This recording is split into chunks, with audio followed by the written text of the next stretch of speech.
नमस्ते। आज हम श्री दुर्गा सप्तशती का छठा अध्याय का श्रवण करेंगे, तो आइए शुरुआत करते हैं। ओम श्री दुर्गाय नमः। छठा अध्याय, धूम्रलोचन वध। ध्यान। मैं सर्वगेश्वर भैरव के अंक में निवास करने वाली परमोत्कृष्ट पद्मावती देवी का चिंतन करती हूँ। वे नागराज के आसन पर बैठी है। नागों के फनों में सुशोभित होने वाली मणियों की विशाल माला से उनकी देहलता उद्भासित हो रही है। सूर्य के समान उनका तेज है।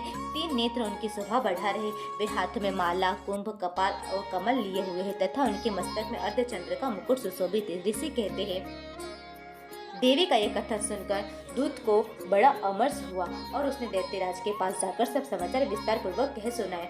दूत के उस वचन को सुनकर दैत्यराज कुपित हो उठा। दैत्य सेनापति धूम्रलोचन से बोला, धूम्रलोचन, तुम शीघ्र अपनी सेना साथ लेकर जाओ और उस दुष्टा की केस पकड़ घसीटते हुए उसे बलपूर्वक यहाँ ले आओ। उसकी रक्षा करने के लिए यदि कोई दूसरा खड़ा हो तो वह देवता, यक्ष अथवा गंधर्व क्यों न हो, उसे अवश्य मार डालना। ऋषि कहते हैं, शुंभ के इस प्रकार आज्ञा देने पर वह धूम्रलोचन दैत्य 60,000 असुरों की सेना को साथ लेकर वहां से तुरंत चल दिया। वहां पहुंचकर उसने हिमालय पर रहने वाली देवी को देखा, ललकार कर कहा, अरे तू शुंभ निशुंभ के पास चल। यदि इस समय प्रसन्नता पूर्वक मेरे स्वामी के पास समीप नहीं चलेगी तो मैं बलपूर्वक झूठा पकड़कर घसीटते हुए तुझे ले चलूंगा। देवी बोली, तुम्हें दैत्यों के राजा ने भेजा है, तुम स्वयं भी बलवान हो और तुम्हारे साथ विशाल सेना भी है। ऐसी दशा में यदि तुम मुझे बलपूर्वक ले चलोगे तो मैं तुम्हारा क्या कर सकती हूँ। ऋषि कहते हैं, देवी की योग कहने पर असुर धूम्रलोचन उनकी ओर दौड़ा। तब अंबिका ने हुम शब्द के उच्चारण मात्र से उसे भस्म कर दिया। फिर तो क्रोध में भरी हुई दैत्यों की विशाल सेना और अंबिका ने एक दूसरे पर तीखे साइकों,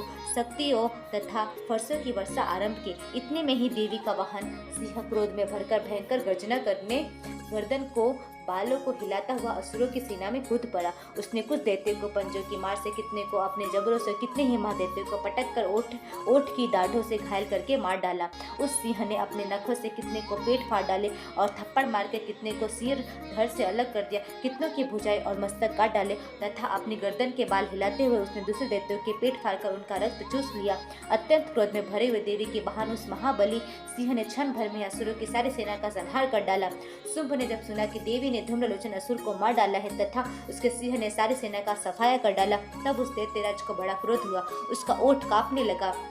उसने चंड और मुंड नामक 2 महादैत्यों को आज्ञा दी, हे चंड और मुंड, तुम लोग बहुत बड़ी सेना लेकर वहां जाओ। उस देवी के छोटे पकड़कर अथवा उससे बांधकर शीघ्र यहाँ ले आओ। यदि इस प्रकार उसको लाने में संदेह हो तो युद्ध में सब प्रकार से अस्त्रों शस्त्रों तथा समस्त असुरी सेना का प्रयोग करके उसकी हत्या कर डालना। उस दुष्टा की हत्या होने तथा सिंह के भी मारे जाने पर उस अंबिका को बांधकर साथ ले शीघ्र ही लौट आना। इस प्रकार श्री मार्कंडेय पुराण में सावर्णिक मनवंतर की कथा के अंतर्गत देवी महात्म्य में धूम्रलोचन वध नामक छठा अध्याय पूरा हुआ।